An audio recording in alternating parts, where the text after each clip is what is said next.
Hello everyone. आज के इस सेशन में हम समास के बारे में पढ़ेंगे। निम्नलिखित शब्दों को ध्यान से पढ़कर सामने लिखा उनका संक्षिप्त रूप देखिए। जैसे माता और पिता, माता पिता। रसोई के लिए घर, रसोई घर। नीला है जो गगन, नील गगन।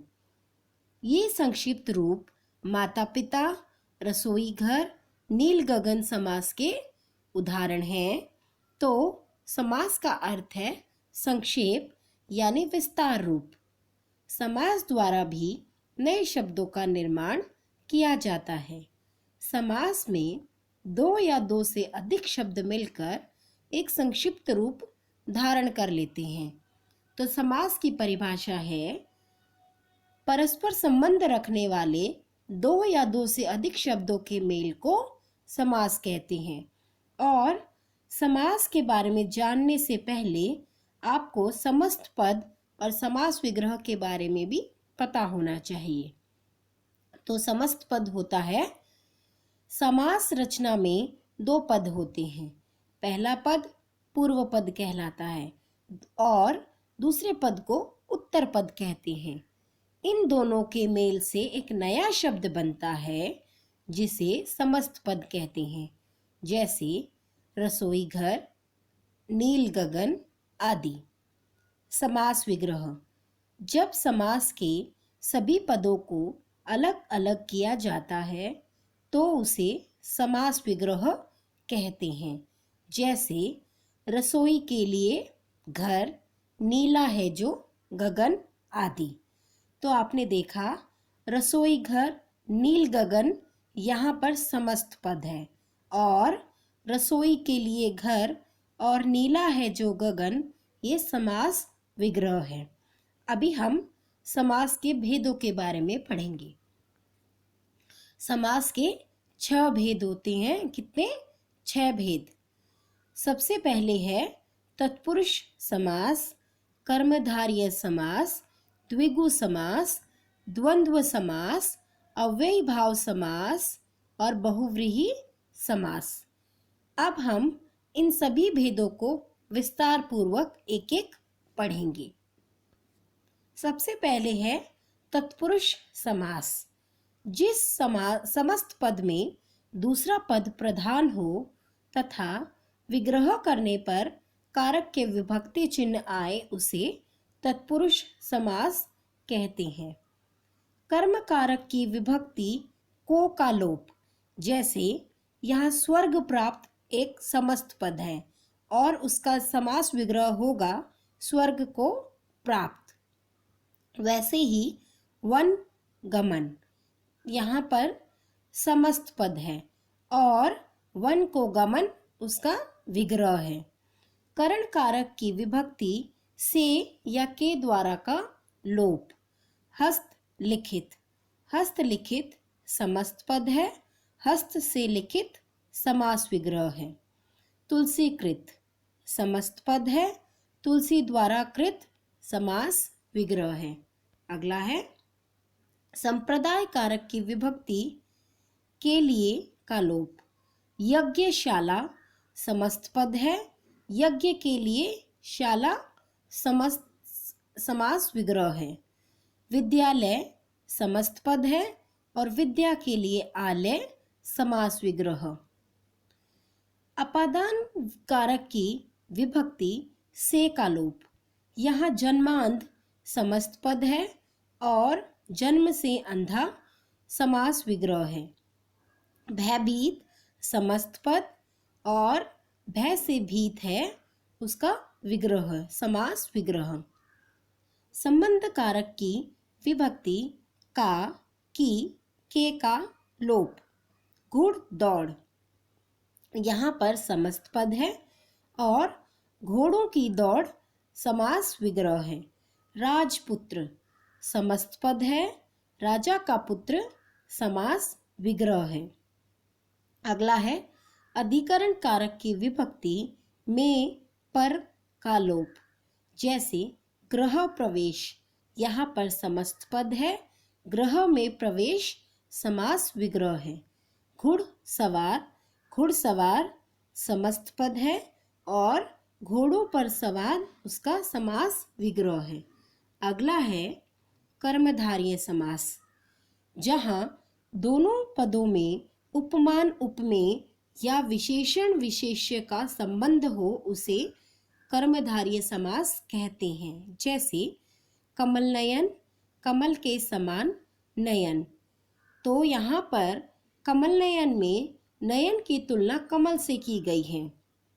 तो नयन उपमेय या विशेष्य है और कमल उपमान या विशेषण है। नील कमल, नील गगन, नीला है जो गगन। महाराजा, महान राजा, नील कमल, नीला कमल। तीसरा है द्विगु समास, जिस समस्त पद का पहला पद संख्यावाची हो वहाँ द्विगु समास होता है। जैसे चौराहा, चार राहों का समूह। तिरंगा, तीन रंगों का समूह। नवरत्न, नौ रत्नों का समूह। जैसे यहाँ पर मैंने बताया कि समस्त पद का पहला पद संख्यावाची होता है, तो समस्त पद यहाँ पर है चौराहा। तो चौ अर्थात चार राहें, चार, तो यहाँ संख्यावाची है चार राहों का समूह, तो यहाँ द्विगु समास होगा। उसी प्रकार तिरंगा और उसी प्रकार नवरत्न भी। अगला है द्वंद्व समास, जहाँ दोनों पद प्रधान होते हैं तथा विग्रह करने पर और, तथा, या, अथवा, एवं लगता हो वहाँ द्वंद्व समास होता है। जैसे राम कृष्ण, राम और कृष्ण। अन्न जल, अन्न और जल। पाप पुण्य, पाप या पुण्य। इसकी एक और पहचान होती है द्वंद्व समास की कि इसमें समस्त पद के बीच में योजक का प्रयोग होता है, तो हम द्वंद्व समास को आसानी से पहचान सकते हैं। और इसमें दोनों पद भी प्रधान होते हैं और साथ ही दोनों प्रधान पदों के बीच में योजक का प्रयोग, योजक चिन्ह का प्रयोग होता है, तो वहाँ पर द्वंद्व समास होता है। अगला है अव्ययी भाव समास, जिस समस्त पद में पहला पद अव्यय हो और वही प्रधान हो अथवा समस्त पद ही अव्यय बन जाए, वह अव्ययी भाव समास कहलाता है। जैसे भरपेट, पेट भरकर। यथाशक्ति, शक्ति के अनुसार। आजन्म, जन्म भर। तो यहाँ पर पहला पद अव्यय है या वही पद अथवा समस्त पद पूरा अव्यय बन जाए तो वहाँ पर अव्ययी भाव समास होता है। अगला है बहुव्रीहि समास, जिस समस्त पद का कोई भी पद प्रधान न हो तथा समस्त पद किसी अन्य अर्थ का बोध कराता हो उसे बहुव्रीहि समास कहते हैं। जैसे दशानन, 10 है मुख जिसके अर्थात रावण। नीलकंठ, नीला है कंठ जिसका अर्थात शिव। लंबोदर, लंबा है उदर जिसका यानी गणेश। पीतांबर, पीला है अंबर जिसका यानी विष्णु या श्री कृष्ण। तो दशानन में दश और आनन प्रधान नहीं है, बल्कि दशानन शब्द किसी और अर्थ यानी रावण का बोध करा रहा है, अतः यहाँ बहुव्रीहि समास है। उसी प्रकार नीलकंठ, नीलकंठ में नील और कंठ प्रधान नहीं है, बल्कि नीलकंठ शब्द किसी और अर्थ यानी शिव का बोध करा रहे हैं, अतः यहाँ बहुव्रीहि समास है। उसी प्रकार लंबोदर में लंबा और उदर प्रधान नहीं है, बल्कि लंबोदर शब्द किसी और अर्थ यानी गणेश का बोध करा रहे हैं, अतः यहाँ बहुव्रीहि समास क्या है? लंबोदर लंबा है उदर जिसका। पीतांबर, पीतांबर में पीत और अंबर प्रधान नहीं है। पीत यानी पीला, और पीतांबर शब्द किसी और अन्य अर्थ यानी विष्णु का बोध करा रहे हैं, अतः यहाँ बहुव्रीहि समास है। अभी कर्मधारय और बहुव्रीहि समास में अंतर होता है। वैसे अगर दोनों के उदाहरण साथ में दिए जाएं तो पहचानने में बड़ी मुश्किल होती है, तो इनको पहचानने का एक आसान तरीका है। कुछ समस्त पद ऐसे होते हैं जिनमें कर्मधारय और बहुव्रीहि समास हो सकते हैं। इनका अंतर विग्रह करने पर ही स्पष्ट हो जाता है। यदि दोनों पदों में विशेष संबंध है तो कर्मधारय समास होता है, और यदि कोई भी पद प्रधान न होकर अन्य पद प्रधान हो तो बहुव्रीहि समास होता है। जैसे पीतांबर शब्द एक ही है, लेकिन उसका समास विग्रह करने पर हमें पता चलेगा कि कौन सा शब्द कर्मधारय है और कौन सा समस्त पद बहुव्रीहि समास है।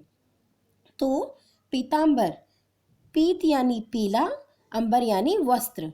पीला है जो अंबर यानी कर्मधारय, और पीला है अंबर जिसका यानी विष्णु श्री कृष्ण, तो वहाँ होगा बहुव्रीहि समास, क्योंकि इसमें दोनों पद प्रधान न होकर अन्य का अर्थ बताया जा रहा है।